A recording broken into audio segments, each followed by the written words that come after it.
Hi everybody, it's Carol Clark. And Alice Edgerton. And we are here today to talk to you about a really important topic that you hear about a lot, but it impacts each and every one of us every single day. And that is your habits, because truly your habits are what forms your life and your ability or inability to accomplish your goals. Exactly, yes. So we always hear of 21 days. So we are into January, by the way. Happy New Year. 2019, 2018 went by so fast. So of course in January, everybody is thinking of their habits. Right. And what can we do to just create those new healthier habits. That's right. And we're all about providing you with practical advice, things that we apply each and every day in our life. And we've actually come up with 7 different steps to changing your habits and really helping to make them stick. Right, exactly. And we already recognize that it's not easy. No, it is not easy at all. Yes. It's hard work. We're probably preaching to the choir if you're listening to this. So we're going to go through those 7 steps with you and share a little bit about how we apply it into our own lives. And for us, we really think the first step is to give yourself enough time. And there's a lot of debate out there about this. You hear about 21 days. No, it's 30 days. No, it's 60 days. No, it's 90 days. Right. And the bottom line is it's enough until it sticks for you. Yes, exactly. So the longer the better, right. For sure. Yes. And it used to be, they said 21 days, and truly that came way back from studies when actually people would have plastic surgery, and they would show that it took about 21 days for them to adjust to their new look, right. Or the change that was made in their life. So, but for habits, for many people, it can take a bit longer than that. Yes, it does. Yeah. So whether it's 30, 60, 90, it can be different for everybody. But right. You do want to give yourself enough time to make that habit stick. So that's number 1. Yes. And Dr. Caroline Leaf, she's a neuroscientist, and she's done many, many studies on it. And actually, she says it's 3 cycles of 21 days, which will make it 63 days for it to actually stick and make it a routine. So 21 days consistently makes it a habit, but for it to go into your subconscious that you're actually just doing it every single day, it takes those 3 cycles of 21 days. Right, which actually makes sense. Yeah. So that's step number 1. The second step is to choose one thing at a time. And I think what we find is if you can conquer one thing, it actually makes it easier to accomplish other things. And oftentimes, if you focus on one, other ones will start to take place and get that momentum affected. Yeah, so one will give you some momentum, but just start with one habit, and you don't want to overwhelm yourself and then end up getting disappointed. Right. And we all can do that self-talk and beat yourself up. Exactly. So that's the second step. So the one advice that we give you is to get out a piece of paper and write down what is the one thing that really needs the most discipline in your life. Whether it may be, quit hitting the snooze alarm every 5 minutes that goes off, and just do like what Mel Robbins suggests, the 5, 4, 3, 2, 1, the 5-second rule is just get up when that alarm goes off. Or maybe if it's because your water intake, you don't do enough of that. So there are so many things, but if we start thinking about all of them, it gets overwhelming and we stop before we start, right? Yes. So that's why Carol and I suggest, let's focus on that one thing.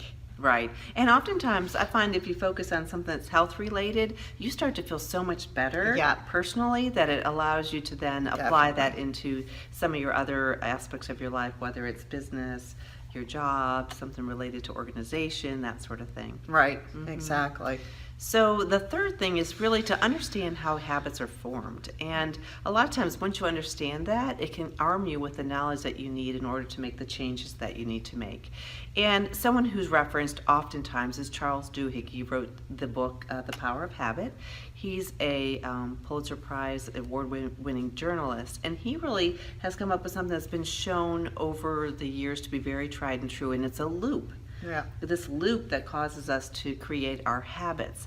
And that loop is actually concerns 3 different aspects. Yeah. The first thing is a cue. Then after that, it's the routine that's formed that relates to that cue. and then how it is that you reward yourself after the cues. So, for example, if you are a smoker, and every time you get stressed, stress is a cue for you. So your cue is stress. Your routine is, let's have a cigarette. Your reward is that stress is relieved. And so what people have to do is to replace something else when they have that cue, because it's not like stress is going to go away, Right. but how you respond to it. Your routine is what you need to focus on. Yeah. And then look at what the reward is. And for Exactly. depending on what it is, you may need to change the reward as well. Yes. But that's that loop that you need to remember. And loops form in our brains, Yes. in the basal ganglia, and the loop that's in there actually is never really forgotten. And that's why we see old habits creep up. Right. So we do have to be careful about that. But understanding that loop is really critical, because you're going to have to focus on what are my habits, how are they formed, and then what do I need that's going to help you know what you need to address. Right, exactly. Just like Carol and I, we went to see Rachel Hollis in her documentary last week, which is fabulous. If you didn't get to see it, she has that a couple times a year, but she also addressed that cue, action, and reward. So I thought her example was really interesting because she used Starbucks, and she Right. thinks about coffee in the morning. Yep. Rachel has to have her coffee in the morning, so that's her cue.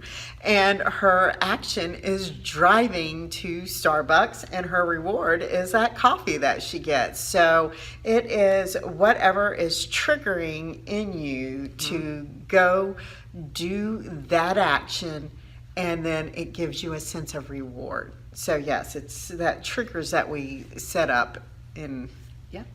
different things in our heads. Right.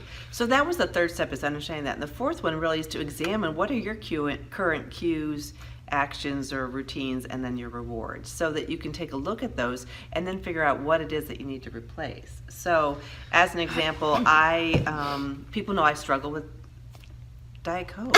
I do. I'm on a roll right now about not having Diet Coke because it's one of my goals. Yeah.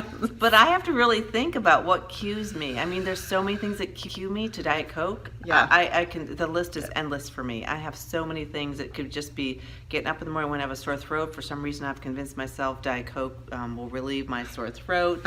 When I drive to get gas, I think I need to go inside and get one. I have so many cues. So I've really had to think through what are those cues. Yes.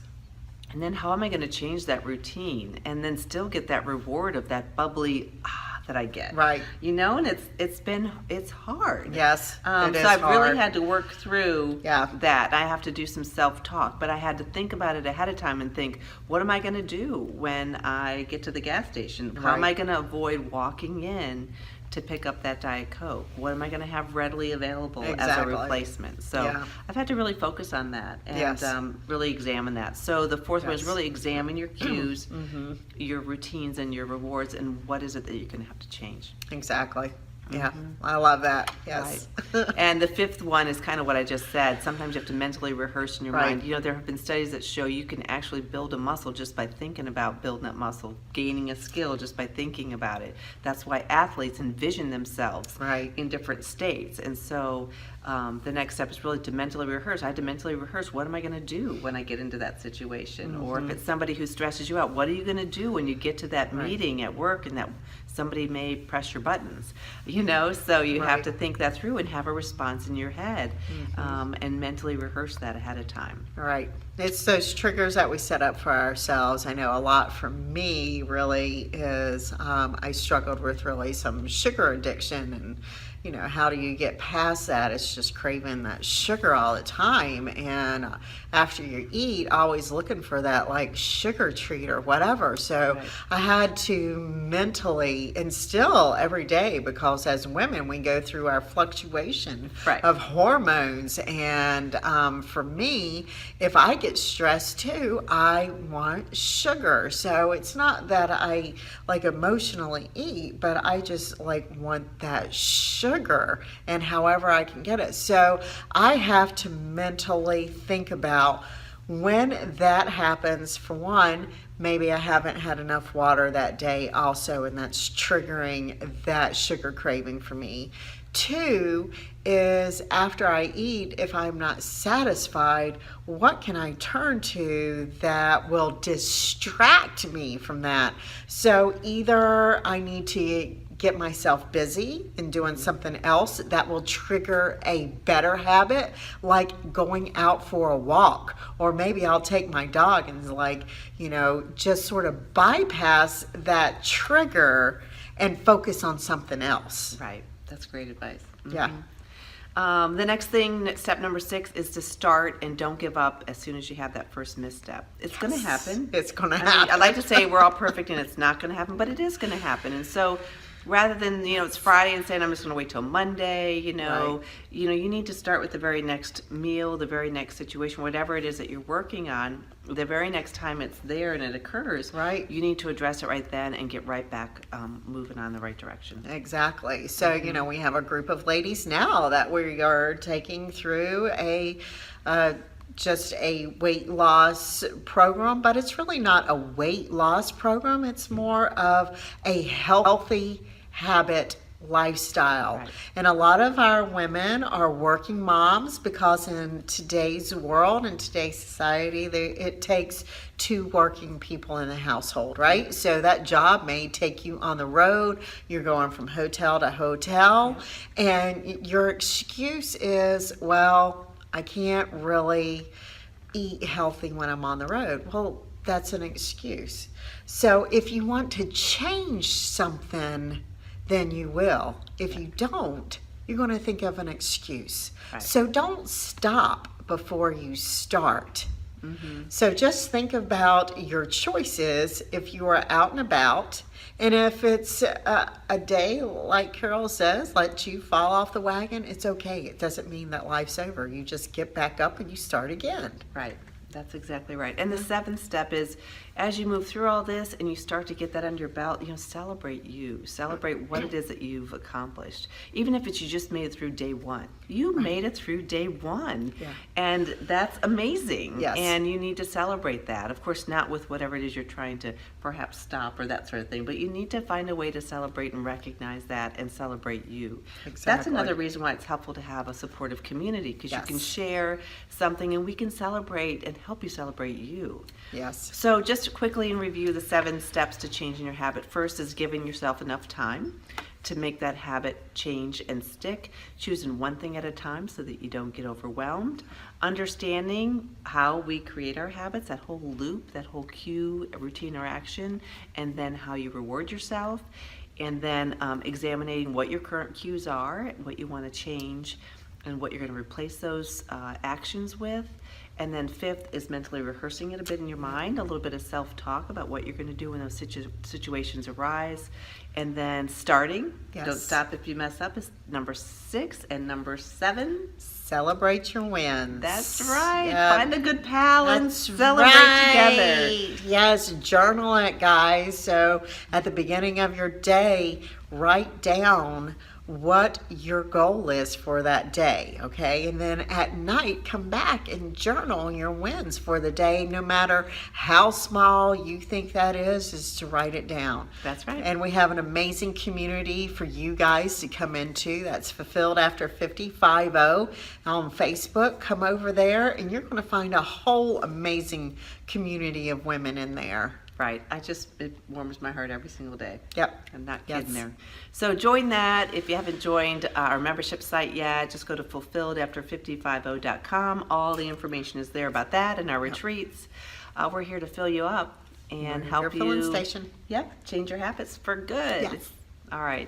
Have a good day and subscribe and hit this podcast so you get it every week in your inbox waiting for you. That's right. Everybody take care. Have a good day. Bye.